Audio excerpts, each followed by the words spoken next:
Peoples Party P T I اور Istehkam Pakistan party نے عام انتخابات میں تاخیر کو ناقابل قبول قرار دیا ہے۔ پی پی کے رہنما فیصل کریم کنڈی کا کہنا ہے کہ نئی حلقہ بندیوں کا شیڈیول الیکشن ملتوی کرنے کا بہانہ ہے، جبکہ پی ٹی آئی نے الیکشن کمیشن کی نئی حلقہ بندیوں کے شیڈیول کے خلاف سپریم کورٹ جانے کا اعلان کیا ہے۔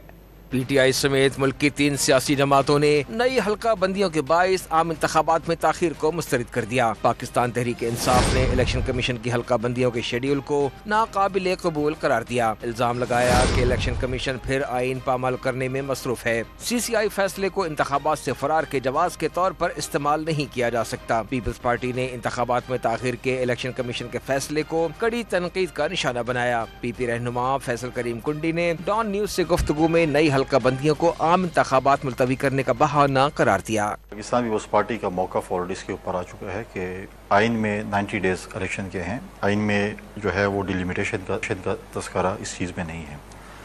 الیکشن کمیشن نے آج کہا ہے کہ ان کو 4 مہینے یا 6 مہینے جو بھی انہوں نے اپنا اسکیجول دیا ہے، اس پہ ڈیفینیٹلی پاکستان پیپلز پارٹی کی لیڈرشپ کی میٹنگ ہونی ہے کل، اور اس پہ ہم اپنا ڈیسیجن کریں گے کہ ہم اس کے اوپر کیا ضرورت پڑی سی سی آئی میٹنگ کال کرنے کی۔ نون لیگی رہنما خرم دستگیر نے الیکشن کمیشن کی طرف سے آئین کی پاسداری میں انتخابات 90 دن میں کرانے کی توقع کا اظہار کیا۔ ہمیں پاکستان کی رہنما فردوسہ شکیوان نے الیکشن کمیشن کی جانب سے انتخابات میں تاخیر کے شیڈیول کو دال میں کالا قرار دے دیا۔ الزام عائد کیا کہ نگراں وزیر اعلیٰ پنجاب مخصوص جماعت پر واضح طور پر مہربان نظر آتے ہیں۔ وفاقی نگراں کابینہ بھی مخصوص جماعتوں کی حمایت کرے گی تو اعتراض کیا جائے گا۔